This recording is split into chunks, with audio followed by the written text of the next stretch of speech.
ఆనాడు మేనిఫెస్టోలో దివ్యాంగులకు ఇచ్చిన హామీలు నెరవేర్చాలని డిమాండ్తో పాటు అనేక వాగ్దానాలను ఆనాడు కాంగ్రెస్ పార్టీగా ఇచ్చారు. నేడు ప్రభుత్వంలోకి వచ్చినాక వాటన్నిటిని కూడా విస్మరించింది ఈ ప్రభుత్వం. ఇవాళ ఒకటే డిమాండ్ చేస్తూ ఉన్నాం ఈ వేదిక నుంచి వెళ్ళి, ఇవాళ మీరు దివ్యాంగులు అంటే ఇంత సవతి తల్లి ప్రేమ ఎందుకు ఈ ప్రభుత్వానికి, ఇంత చిన్న చూపు ఎందుకు అంటే ఇవాళ రేవంత్ రెడ్డి గారి పిల్లనిచ్చిన స్వయాన మామనే ఒక దివ్యాంగుడు వీల్ చైర్ మీద కూర్చుంటాడు. నీకు ఆ కనికరం కూడా లేదా రేవంత్ రెడ్డి? ఎందుకు మీకు మా పైన చిన్న చూపు? ఇవాళ మీరు చెప్పినాయే కదా, ఇవాళ మహాలక్ష్మి పథకం ద్వారా మహిళలకు ఉచిత బస్సు ఇస్తున్న మీరు దివ్యాంగులు ఒకరే భారం అయిపోయినరా? దివ్యాంగులకు ఉచిత బస్సు ఇవ్వడమే భారమా మీకు? మీరు మేనిఫెస్టోలో పెట్టిండ్రు కదా దివ్యాంగులకు ఉచిత బస్సు అన్నారు కదా. ఆల్రెడీ గత ఎన్నో సంవత్సరాల నుంచి వెళ్ళి ఆర్టీసీలో దివ్యాంగులకు 50% కన్సెషన్ ఉంది. అది ఇక నువ్వు ఇవ్వాల్సింది ఎంత? ఇంకా 50% కన్సెషనే. అది కూడా మీకు భారమా? డబ్బులు లేవా? నువ్వే లక్షల కోట్లు పెట్టి మూసి మీద ప్రాజెక్టులు కట్టాలని మీరే బాగా చెప్తా ఉన్నారు కదా. మరి లక్షల కోట్లు ప్రాజెక్టులకు ఉంటే దివ్యాంగులకి ఉచిత బస్సు ఇవ్వడానికి ప్రభుత్వం దగ్గర డబ్బులు లేవని మేము ప్రశ్నిస్తూ ఉన్నాం. అదే కాదు, ఆనాడు మీరేం చెప్పిండ్రు? మీరు 6 గ్యారెంటీలో భాగంగా 2000 ఇచ్చేటోళ్ళకు 4000 ఇస్తాం, 4000 ఇచ్చే దివ్యాంగులకు 6000 ఇస్తామా అన్నారు. మరి 6000 ఎందుకు ఇస్తలేరు మీరు దివ్యాంగులకు?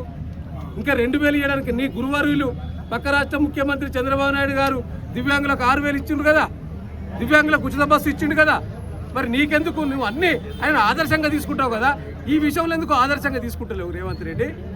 సో కాబట్టి ఇవాళ ఈ ప్రభుత్వం దివ్యాంగుల పట్ల సవితల్ల ప్రేమ చూపిస్తూ ఉన్నది. గతంలో కేసీఆర్ గారి నాయకత్వంలో ఆనాటి ముఖ్యమంత్రి కేసీఆర్ గారు దివ్యాంగుల యొక్కను మానవత దృక్పథంతో ఆలోచించి 9.5 సంవత్సరాల్లో 10,000 కోట్లు ఖర్చు పెట్టి ఆసరా పెన్షన్ ద్వారా ఆదుకున్నాడు. ఒక ఆత్మ గౌరవాన్ని, ఒక ఆత్మవిశ్వాసాన్ని నాడు కేసీఆర్ గారు అందిస్తే నేడు ఆత్మవిశ్వాసం, ఆత్మగౌరవం లేదు ఈ ప్రభుత్వంలో వికలాంగులకు, దివ్యాంగులకు. సో కాబట్టి ఇవాళ ఈ యొక్క వేదిక ఇలా అన్ని రాజకీయ పార్టీల మద్దతు కోరుతా ఉన్నది. ఇప్పటికే అనేక రాజకీయ పార్టీలు వచ్చి ఇక్కడ మద్దతు తెలిపినాయి. కాబట్టి తప్పకుండా కాంగ్రెస్ ప్రభుత్వం కళ్ళు తెరవాలే, ఈ అసెంబ్లీలో మాట ఇవ్వాలే. ఇప్పటికే బడ్జెట్లో మాకు చిన్న చూపు చూసిండ్రు.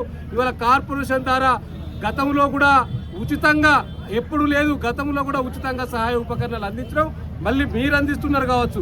దాని ఒక్కటే శాశ్వత పరిష్కారం కాదు. ఇవాళ బ్యాక్లాగ్ ఉద్యోగాలని చెప్పిండ్రు. ఎందుకు బ్యాక్లాగ్ ఉద్యోగాలు చేస్తలేరు? అసలు ఆ బ్యాక్లాగ్ ఉద్యోగాలకు సంబంధించి ఒక్క రివ్యూనే పెట్టింది ఈ ప్రభుత్వం ఇప్పటి వరకు. అనేక మంది దివ్యాంగుల నిరుద్యోగులు ఎదురు చూస్తూ ఉన్నారు. ఇలా గతంలో బీఆర్ఎస్ సర్కార్ హయాంలో అనేక బ్యాక్లాగ్ ఉద్యోగాలను మేము నింపడం జరిగింది. మరి మీరెందుకు ఆ పైన ఆలోచన చేస్తలేరు, ఆ దిశగా ఆలోచన చేస్తలేరు? కాబట్టి ప్రభుత్వం ఇది ఆరంభం మాత్రమే, ఇది ఆరంభం మాత్రమే. భవిష్యత్తులో పెద్ద ఎత్తున కూడా దివ్యాంగుల సంఘాల ప్రతినిధులందరం కూడా ఐక్య కార్యాచరణగా ఏర్పడి భవిష్యత్తు పోరాటానికి ఇది నాంది పలుకుతుంది ఈ యొక్క దీక్ష అని చెప్పి ఈ సందర్భంగా ఈ ప్రభుత్వాన్ని హెచ్చరిస్తా ఉన్నాం. ఇప్పుడు వికలాంగుల కార్పొరేషన్ గతంలో చైర్మన్గా కూడా చేశారు. రేవంత్ రెడ్డి నిన్న కూడా చెప్పారు, మా దగ్గర ఏం చేద్దామన్నా కూడా డబ్బులు లేవు, గతంలో అప్పులు ఎక్కువ చేసిపోయారు, ఇప్పుడు దేనికి కూడా మా దగ్గర డబ్బులు లేవని చెప్పి నిన్న కూడా చెప్పారు. దీని మీద ఏమంటారు? అయ్యా రేవంత్ రెడ్డి గారు, మీరు మొన్ననే అసెంబ్లీలో చెప్పారు 3,47,000 కోట్ల అప్పు చేసినాం 27 నెలల్లో అన్నావు.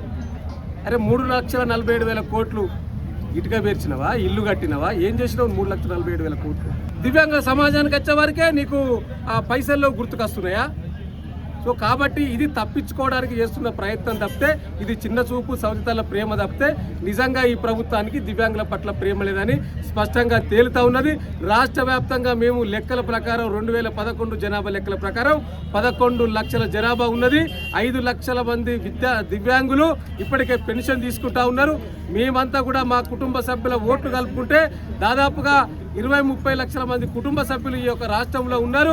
ఒక్కసారి కన్నెర్ర చేస్తే ఈ ప్రభుత్వం ఎక్కడికి పోతుందో ఒకసారి ఆత్మ పరిశీలన చేసుకోవాల్సిందిగా ప్రభుత్వానికి హెచ్చరిక చేస్తుంది. మిగిలిన పరిపాలన కాలంలో అయినా మీ హామీలు పెన్షన్ పెంచడం ఇవన్నీ నెరవేర్స్తారని అనుకుంటారా?